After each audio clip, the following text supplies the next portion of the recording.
मेरा मानना है कि अधिवक्ताओं को बधाई से ज़्यादा मैं आभार व्यक्त करना चाहता हूं कि उन्होंने एक संक्रमण काल में हमारे ख्याल से एक विवेकपूर्ण निर्णय लिया है और गंभीर निर्णय लिया है, क्योंकि ये कार्यकाल बड़ा महत्वपूर्ण कार्यकाल है। इसमें चेंबर्स का अलॉटमेंट होना है। ऐसे भी हमारी बार एसोसिएशन बड़ी पिछले कुछ दिनों से आपसी वैमनस्य से ग्रस्त दिख रही थी। तो शायद ये कार्यकाल बड़ा महत्वपूर्ण कार्यकाल है और मेरा मानना ये है कि उन्होंने एक बड़ा गंभीर और विवेकपूर्ण निर्णय लिया है। मैं उनका आभार भी व्यक्त करता हूं और उनको बधाई देता हूं। मेरी जिम्मेदारी होगी, मेरा दायित्व होगा कि उनके इस निर्णय का मैं सम्मान कर सकूं और अपने बार को और मजबूत कर सकूं। अधिवक्ताओं बड़ी ज्यादा समस्याएं होती हैं, फर्जी एफआईआर भी होते हैं, तमाम तरीके से समस्याएं होती हैं, तो उनको लेकर क्या प्राथमिकताएं रहेंगी, क्या है? देखिए, ये आपका जो प्रश्न है इसको मैं ये मानता हूं कि अधिवक्ताओं की जो समस्या है वो मुख्य समस्या हाईकोर्ट या न्यायपालिका या न्याय प्रणाली से रिलेटेड है। ये एफआईआर तो किसी के खिलाफ भी हो सकती है और अगर फर्जी एफआईआर हो रही है तो उसके लिए जो है हम अधिवक्ता खुद भी बहुत समर्थ है और उसकी बार एसोसिएशन भी बड़ी मजबूत है। ये बहुत छोटी समस्या है, ऐसी कोई समस्या नहीं। मुझे नहीं लगता है कि आज भी पुलिस बेलगाम जरूर है, लेकिन अधिवक्ता के मामले में ऐसी बेलगामी की हिम्मत करेगी, ये मुझको विश्वास नहीं है। और मेरा अपना अनुभव ये है कि हर अधिवक्ता अपने में बड़ा समर्थ होता है इस टाइप की चीजों से डील करने के लिए। बाकी मेरा कार्यकाल पहले भी रहा है, लोगों ने देखा है, ऐसी घटनाएं बहुत हुई भी नहीं और जब हुई है तो हम लोगों ने बड़ा जो है मजबूत जवाब दिया है। जहां तक प्राथमिकता है परेशानियों की या समस्याओं की, तो मुख्य समस्या लिस्टिंग की है। चेंबर अलॉटमेंट बंदर बाट में न फंसे, किसी का अनहित न हो सके, लिस्टिंग सुचारू और अच्छी तरीके से हो सके।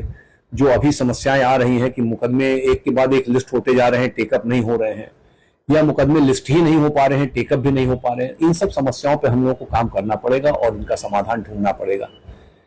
अभी चुनाव हुआ है तो मैं आपको ये तो नहीं बता सकता हूं कि क्या क्या समाधान होंगे, लेकिन हम लोग आम सहमति बनाएंगे और इस पे हमारे विचारों पे में इसमें कुछ हमारे पास विचार हैं जिनको कि मैं चाहता हूं कि क्रियान्वित करूंगा। मुझे विश्वास है कि इन समस्याओं का हम लोग कुछ हल निकालेंगे। अभी तक आपको अधिवक्ताओं के लोग क्या मूलभूत जो उनकी जरूरी समस्याएं होती, क्या अभी तक नजर में आई? क्या देखिए, मूलभूत समस्या अधिवक्ताओं की उनके प्रोफेशन से, व्यवसाय से रिलेटेड होती है। नया अधिवक्ता आता है तो 2, 3, 4 साल, 5 साल लग जाता है उसको अपने व्यवसाय को ऑर्गेनाइज करने में, और इस दौरान वो बड़ी विचित्र और विषम परिस्थितियों से लौटा रहता है। उसको पहली तारीख को घर का किराया भी देना है। हर व्यक्ति के पास हम लोग जैसे जो है ऐसी परिस्थितियां नहीं होती हैं। अधिकांश लोग बाहर से आते हैं, पहली तारीख को घर का किराया देना है, बच्चों की फीस देना है, दूध का भी पैसा देना है, बिजली का भी बिल देना है। और कुछ प्रोफेशन की परिस्थितियां ऐसी हो गई कि शायद उस तरीके की आमदनी लोगों की नहीं हो रही है। इसके पहले भी जब मैं अध्यक्ष था तो मैंने ये फोटो एफिडेविट सेंटर जो था इसका संचालन शुरू करवाया था, जिसकी वजह से फिर क्लाइंट्स इलाहाबाद आने लगे थे, अपने अधिवक्ताओं से डायरेक्ट मिलने लगे थे और उससे इस परेशानी का कुछ न कुछ समाधान हुआ था। लेकिन इसको कहीं और किसी तरीके से सोचना है कि कैसे जो है इस पे और क्या काम किया जा सकता है।